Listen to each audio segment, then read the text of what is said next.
Weh, Kepala, pundak, lutut, kaki, ini kumaha sih? kaki, kepala, pundak, lutut, kaki, pundak, lutut, kaki, kepala, lutut, kaki, pundak, lutut, kaki, kepala, pundak. Udah semuanya masih semangat? Enggak.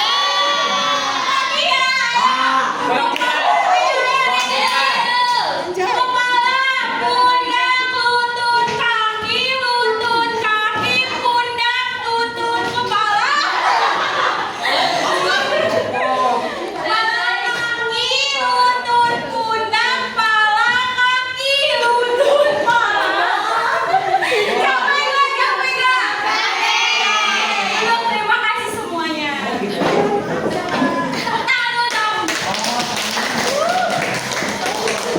Nah, oke, langsung aja ke pembahasan materi kita yang pertama. Sebelumnya perkenalkan, saya Sri Mulya, saya Yusfi Haririt, saya Masya Fatia. Nah, materi yang pertama akan disampaikan oleh Ayu.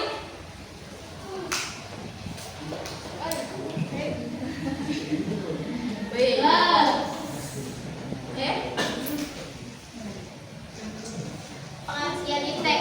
IPTEK menurut buku 3 Inovasi Pembangunan Negeri, IPTEK merupakan singkatan dari Ilmu Pengetahuan dan Teknologi. IPTEK berisi sumber informasi yang dapat meningkatkan pengetahuan alam atau informasi menjadi wawasan buat seseorang untuk di bidang teknologi atau yang lainnya. Selanjutnya silakan. Berikut adalah pengertian IPTEK di bidang ekonomi. IPTEK di bidang ekonomi adalah pemanfaatan ilmu dan teknologi untuk meningkatkan efisiensi, produktivitas, dan kemudahan dalam kegiatan ekonomi. Nah, jadi peran IPTEK dalam kegiatan ekonomi mulai dari produksi sampai konsumsi. Salah satu contoh peran IPTEK dalam kegiatan ekonomi adalah mempercepat proses distribusi barang atau jasa. Distribusi itu sendiri merupakan kegiatan ekonomi yang berupa penyaluran barang atau jasa dari produsen ke konsumen. Nah, selanjutnya ada yang namanya pengaruh perkembangan IPTEK. Nah, yang pertama ada e-commerce. Ada yang tahu e-commerce itu apa? Tidak. E-commerce ini adalah electronic commerce. Nah, electronic commerce ini sebenarnya bisa digunakan untuk kita berbelanja di online. Jadi untuk mempermudah jual beli tanpa harus face to face, tanpa harus tatap muka langsung gitu ya. Nah, contoh dari e-commerce ini salah satunya ada Shopee, terus Lazada, terus Tokopedia, TikTok Shop dan lain sebagainya ya, aplikasi belanja online pokoknya gitu. Nah, terus yang kedua itu ada fintech. Nah, fintech itu singkatan dari financial technology. Ketika kita dilihat namanya finansial berarti berhubungan dengan yang namanya ekonomi atau keuangan gitu ya. Nah, jadi fintech ini sebenarnya salah satu cara untuk mempermudah kita jadi fintech ini bisa membuat contohnya kalau misalkan kalian butuh uang, nah kalian gak harus tuh datang ke bank ribet-ribet capek segala macam. Nah, bisa kalian pinjam online, tapi jangan dilakukan pinjam online ya teman-teman. Nah, terus aplikasi contohnya selain fintech, kalian juga bisa menggunakan aplikasi lain untuk menyimpan uang. Contohnya Dana, GoPay, itu apa lagi? Banking, BRI, segala macam ya, itu kegunaan dari fintech. Nah, yang ketiga ada digitalisasi bisnis. Nah, digitalisasi bisnis di sini untuk mempermudah para penjual untuk melakukan bisnisnya di online. Jadi tanpa harus penjual itu membuka lapak di pinggir jalan atau di kota-kota juga nggak harus. Jadi kayak mereka juga ketika bisnisnya rumahan, mereka bisa tetap ngejual. Jadi contohnya nih, kalian di Shopee kan tadi untuk mempermudah jual dan membeli. Nah, itu pun sama dengan digitalisasi bisnis ini. Jadi penjual bisa, nih contohnya orang yang jualan donat, tapi dia nggak buka toko, tapi dia nyediain Gojek. Nah, jadi ada warungnya itu ada di Gojek. Jadi ketika kalian ngedownload Gojek, Terus kalian bisa nih beli di Gojek atau di Shopee pun gitu. Jadi kan tanpa harus buka toko gitu kan, udah kalian tinggal beli lah gitu di online terus datang gitu kan. Terus ada yang terakhir itu otomatisasi. Nah, otomatisasi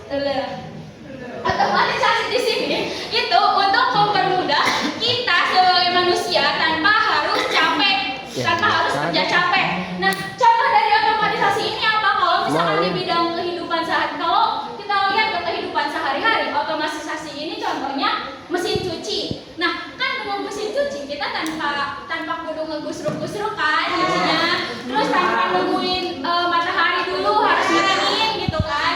Terus kita juga satu lagi contohnya magicom atau microwave ya, pokoknya mas itu kan magicom tanpa harus kita apa namanya nunggu di suluh ya, makanya begitu lah ya gitu. Jadi mempermudah. Terus yang paling canggihnya itu adalah robot, kan bisa bekerja tanpa harus memerlukan manusia. Dah next. Kalau opsinya peningkatan produktivitas dan efisiensi biaya melalui otomatisasi pengamal bisnis digital seperti e-commerce dan bisnis akses informasi dan pasar lebih luas bagi pelaku usaha dan konsumen. Lapangan kerja baru di bidang teknologi seperti data analis dan digital marketing. Dampak negatifnya ada pengurangan teknologi karena otomatisasi mengurangi kebutuhan tenaga kerja, ketergantungan tinggi pada teknologi yang dapat mengganggu operasional saat terjadi gangguan teknis. Kesenjangan ekonomi antara perusahaan besar dan kecil serta negara maju dan berkembang. Terakhir ada isu keamanan dan privasi yang rentan terhadap peretasan dan pencurian data. Nah, selanjutnya ada sikap selektif.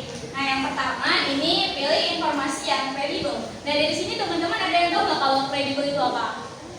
Ya, kredibel belum tentu kredit ya teman-teman. Jadi kita harus memilih informasi yang kredibel. Nah, kredibel di sini itu apa namanya informasi yang dapat dipercaya, yang tentunya udah akurat dan 100% no hoax gitu ya teman-teman. Nah, kenapa kita harus pilih informasi yang kredibel agar kita tidak dibodohi oleh adanya hoax dari sosial media. Nah, terus ini ada juga bijak menggunakan sosial media. Nah, maksudnya bijak menggunakan sosial media. Nah, ini kan bersifatnya sensitif ya mengenai uang. Nah, jangan sampai kalian menggunakan sosial media untuk pamer-pamer uang dan lain sebagainya. Gimana kalau misalkan ada orang-orang jahat yang nge-hack kalian atau lain sebagainya ya. Terus lindungi data pribadi. Nah, ini juga sama. Contohnya gini, kalian lagi di ATM misal. Terus kalian lagi di ATM, terus kalian foto nih saldo rekening kalian misal. Terus kalian juga foto ATM kalian. Nah, itu bahaya ya teman-teman. Kalian harus melindungi data kalian. Jadi biar nggak ada yang namanya hacker yang nge-hack nanti uang kalian dan lain-lainnya. Nanti kalian akan menyesal sendiri. Nah, ini ada seimbangkan penggunaan teknologi. Nah, di sini kita jangan sampai terlena dengan adanya teknologi zaman sekarang, ya. Jangan sampai kita terlena. Contohnya kan di sini kita sudah terlena oleh yang namanya HP. Nah, jadi kita harus menyeimbangkan teknologi. Ketika ada waktunya di mana kita harus menggunakan teknologi dan ada di mana kita nggak menggunakan. Jadi jangan sampai kita terlena untuk menggunakannya. Nah, terus di sini yang terakhir ada tools belajar. Nah, terus belajar di sini seperti yang tadi kita kesini tautkan di sini, kita harus terus belajar. Jangan sampai kita terlena oleh waktu, jangan sampai kita terlena oleh oleh teknologi baru sehingga kita tidak bisa menciptakan teknologi baru untuk negara kita, untuk diri kita sendiri bahkan gitu ya teman-teman. Dah sih. The next. Nah, itu segitu aja materi yang dapat kami sampaikan. Selanjutnya tidak ada yang ditanyakan ya teman-teman.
Silvi. Alia.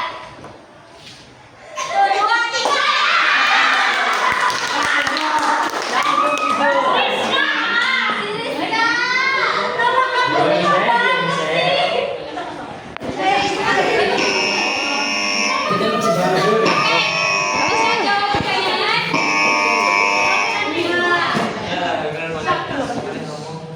Kalau mau minta bantuan ke anggota kelompok silakan ya, kita bakal ada waktu 10 detik. Pertanyaannya, sebutkan 2 contoh pengembangan bisnis digital. Shopee, Gojek. Oke. Sini dong.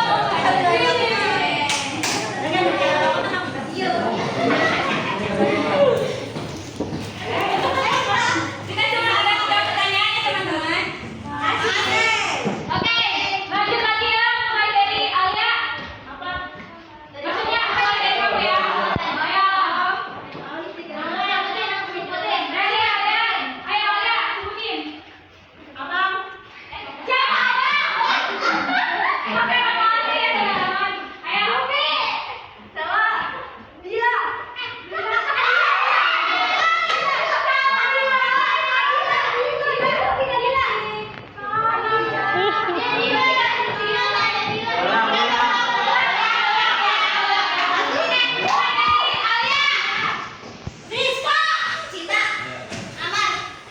Cika.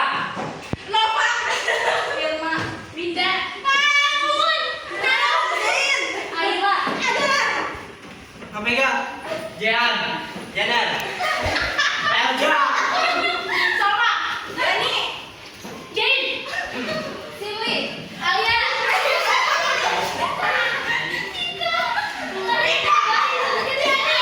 Salma, Amar, Salma.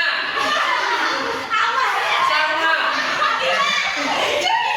Loma, Irma, Sirli, Roma,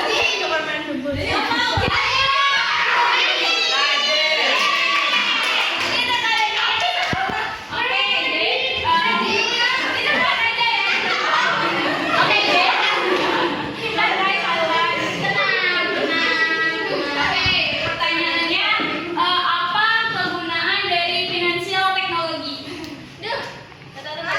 Ayo satu. Pakai bahasa Inggris nggak apa-apa. Ya. Katanya tuh kayak ini, kayak kita nyimpen uang gitu. Kalau misalnya kita butuh uang nggak perlu jauh-jauh ke bank, tapi bisa narik lewat aplikasi itu kayak Dana, GoPay. Oke, bisa.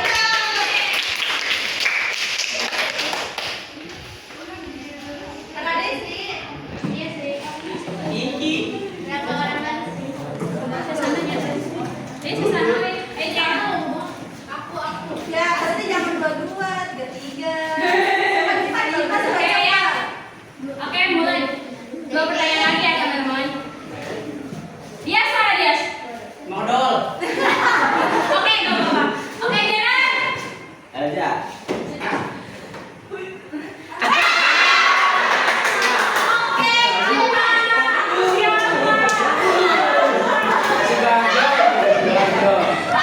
Sendiri. Cika, silakan jelaskan digitalisasi bisnis dan contohnya. Digital bisnis itu, ini kayak kita kalau misal mau kerja itu nggak usah Digitalisasi bisnis. Ini aku jualan lewat online lah gitu, contoh digital bisnis. Ayo dong. Bantuan anggota kelompoknya. Di pasar ngomong atau di bangkuan rumah? Di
zamannya sekarang tuh zaman teknologi ya, yang dimana kita juga harus pintar-pintar dalam menggunakan media sosial supaya tidak terjadi hoax, jadi nggak kayak terjadi hacker. Ya,